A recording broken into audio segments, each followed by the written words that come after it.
परत एकदा विदर्भ किचनमध्ये स्वागत आहे तुमचे. तर आजची आपली रेसिपी आहे फ्राय इडली. आता इडली बघून तुम्हाला वाटलंच असेल की काहीतरी इडलीची रेसिपी असेल, पण हो, तयार इडलीपासूनच आपण फ्राय इडली करणार आहोत. तर चला मग रेसिपीला सुरुवात करू.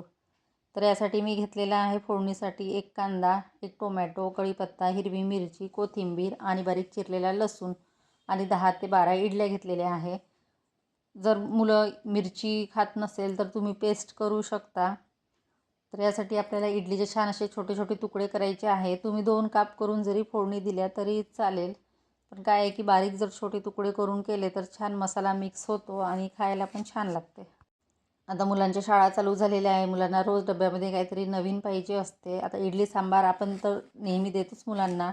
पण काय होते की कधी कधी सांबार सांडण्याची भीती असते आणि इडलीवर जरी सांबार टाकून दिला तरी मुलांना ते नको असते. तर त्यासाठी अशा पद्धतीने फ्राय इडली दिली तर ती सांडणार पण नाही आणि छान काहीतरी त्यांना पण आवडेल आणि डब्यामध्ये नवीन काहीतरी वाटेल. तर इथे बघू शकता कढईमध्ये 1 ते 1.5 चम्मच तेल घातलेलं आहे. तेल छान गरम होऊ द्यायचं. त्यामध्ये जिरं, मोहरी, त्यानंतर ठेचलेला लसूण,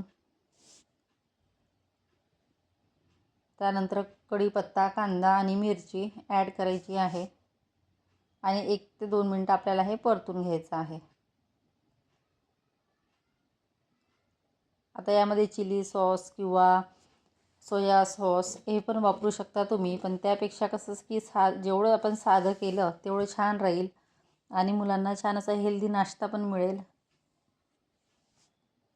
मुलांसाठी किंवा मोठ्यांसाठी जरी तुम्ही केलं नाश्त्याला तरी पण छान होते ही फ्राय इडली. आता बऱ्याचदा आपल्याला इडलीसोबत सांबार चटणी करावीच लागते. तर त्याऐवजी साध्या इडल्या जरी केल्या आणि फ्राय केल्या तरी पण छान लागतात आणि सकाळचा नाश्ता पण छान होतो. त्यानंतर मी इडलीवर सांबार टाकलेला आहे. त्यामध्ये तुम्ही चाट मसाला किंवा शेव हे पण ॲड करू शकता म्हणजे सजावटीसाठी म्हणून. पण इथे मी चाट मसाल्याऐवजी इथे टोमॅटोच वापरलेला आहे किंवा लिंबू जरी असलं तरी चालेल. त्यानंतर इथे थोडे मसाले टाकणार आहे, अगदी कमी. थोडं धने पावडर, थोडी हळद आणि थोडं किंचित लाल तिखट आणि थोडं मीठ, कारण इडलीमध्ये पण आपण मीठ घातलेलं आहे त्यामुळे मीठ थोडं कमीच घालणार आहे.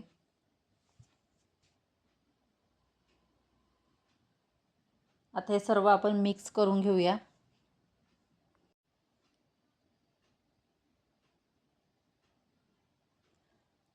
आणि इडली फुलण्यासाठी याच्यामध्ये मी कुठला बेकिंग पावडर वगैरे सोडा काहीच वापरलेलं नाही. सिंपल अशा केलेल्या आहे तरी छान सॉफ्ट होतात. थोडे यामध्ये आपण 1 वाटी पोहे टाकायचे म्हणजे इडल्या छान स्पंजी आणि छान होतात.